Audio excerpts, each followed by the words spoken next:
Hello guys, bersama saya lagi dalam Alright Nampak Channel. So sekali lagi sahabat semua, ya geng kaki fitnah, walaun tit, walaun, ya lebay-lebay, pentaksu pro nyokong kepada pro Perikatan Nasional mengambil kesempatan sahabat semua. Ya apabila YB Rafizi Ramli berada di hospital, mereka pula cuba untuk menjajah fitnah dan sebagainya. Jadi antara perkara yang mengejutkan adalah katanya padu digodam. Adakah padu digodam? Benarkah semua itu atau adakah semua itu hanya fitnah daripada geng-geng kaki fitnah ini?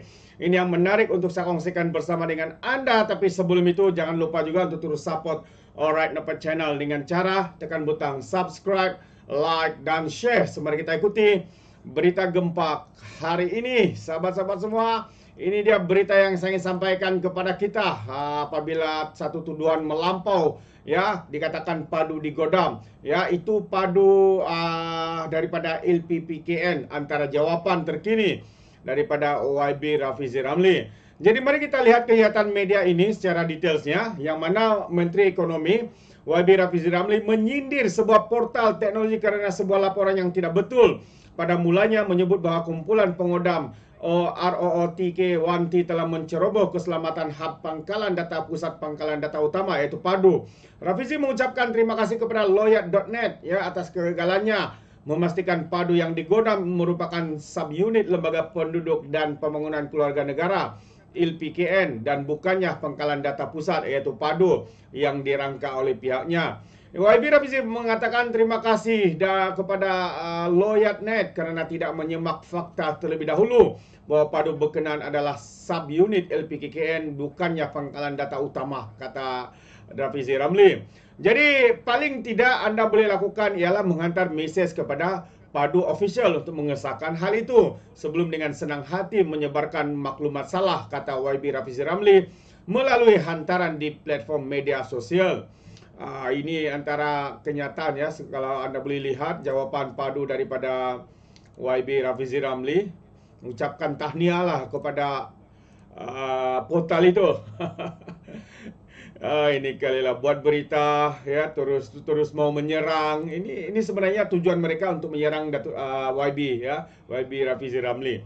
Jadi katanya pangkalan data padu yang digodam oleh ROOTK1T bukanlah pangkalan data pusat yang kami kenali.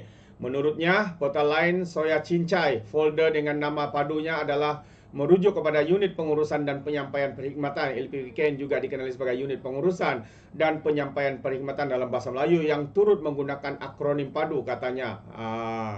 Jadi menurut catatan terbaru melalui Telegram, kumpulan itu mendakwa telah melanggar infrastruktur keselamatan LPPKN dan mencuri lebih daripada 27 terabyte data daripada pelayannya. Bersiaplah dengan pendedahan yang mengejutkan yang dibawa kepada kamu. Kami ROTK1T telah menyusup masuk ke dalam pertahanan pelayan awam yang tidak dapat ditembusi. Itu antara kenyataan daripada individu itu. Jadi bulan lalu Rafizi berkata Kementerian Ekonomi telah memindah beberapa isu berhubung pendaftaran padu termasuklah pepijat dan keselamatan yang dibangkitkan oleh pengguna media sosial. Dia berkata beberapa isu termasuk kelemahan seperti nombor kad pengenalan seseorang boleh digunakan untuk mengatasi dan menukar kata lain mereka telah ditangani.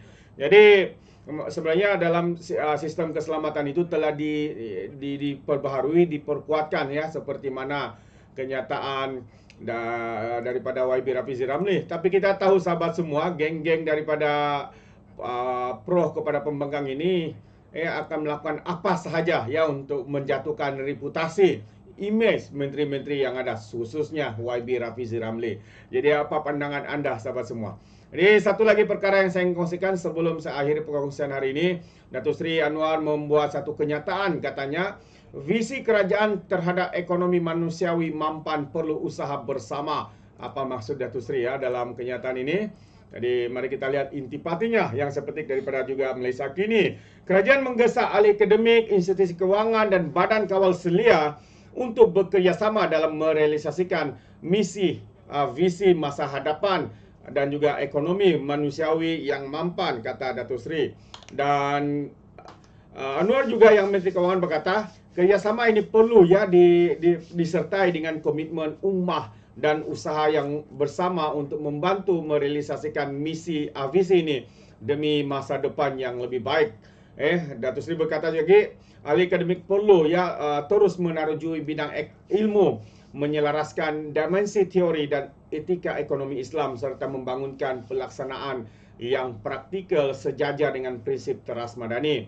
Sementara itu, institusi kewangan perlu menyepadukan prinsip ini dalam struktur teras dan proses membuat keputusan serta memastikan produk mereka baik dan perlu diakses, boleh diakses, kata beliau dalam satu ucapan pada persidangan antarabangsa mengenai ekonomi dan kewangan Islam di Kuala Lumpur hari ini. Anwar berkata Badan Kawal Selia perlu mewujudkan kerangka untuk inovasi yang menggalakkan dan mengukuhkan tata laku beretika dan bukan pematuhan undang-undang semata-mata. Pada masa yang sama, beliau berkata kerajaan berhasrat untuk menggalakkan kaedah baharu pembangunan peradaban berteraskan prinsip ekonomi madani. Anwar berkata konsep madani yang diperkenalkan oleh kerajaan menggariskan rangka kerja ekonomi berdasarkan 6 prinsip, iaitu kemampanan, kesejahteraan, daya cipta, hormat, keyakinan dan juga ihsan. Berpandukan prinsip ini, kami berhasrat untuk menggalakkan kaedah baharu pembangunan peradaban antara yang melangkaui data dan statistik ekonomi semata-mata yang tidak bersesuaian dengan orang biasa. Sebaliknya, kata Datuk Seri lagi, ia adalah pendekatan pembangunan baharu yang memberi manfaat kepada masyarakat pada masa ini dan masa depan. Katanya, sambil menambah ekonomi masa depan akan menyalurkan pelaburan kepada perniagaan yang mampan, memberi keutamaan kepada perlindungan alam sekitar, pengurusan sumber yang bertanggungjawab dan tenaga beli baharu. Beliau menekankan bahawa ekonomi masa depan akan berteraskan rakyat yang menyumbang kepada membangunkan masyarakat penyayang yang boleh menyokong jaringan keselamatan sosial yang komprehensif, melabur dalam pembangunan komuniti serta menghapuskan kemiskinan dan ketaksamaan. Jadi saya mahu membayangkan ekonomi masa depan apabila masyarakat yang inovatif membangunkan bukan sahaja produk dan teknologi baru tetapi juga idea, penyelesaian dan perspektif yang mencabar status quo dan memberi inspirasi kepada kemajuan, kata Datuk Seri Anwar Ibrahim lagi. Terbaik sahabat-sahabat semua. Ya, kita tahu ya Datuk Seri ini ya penuh dengan komitmen ya untuk membangunkan, memulihkan, khususnya memberikan bantuan, memberikan perhatian yang khusus ya kepada rakyat ya, untuk salah satunya seperti menoktakan kemiskinan tegar yang seringkali ya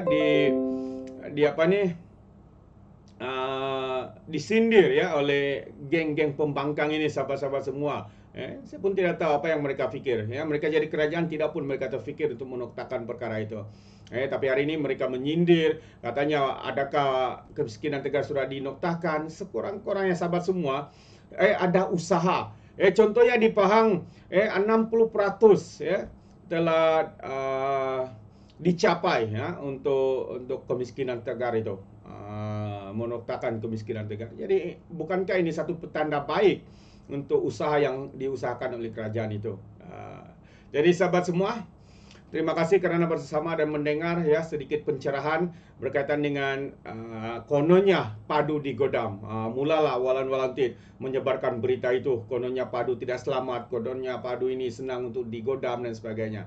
Sedangkan seperti mana YB Rafizi Ramli nyatakan, bukan sistem padu yang digodam tapi sistem padu yang lain yang namanya juga hampir sama, bukan hampir ya, sama, yaitu padu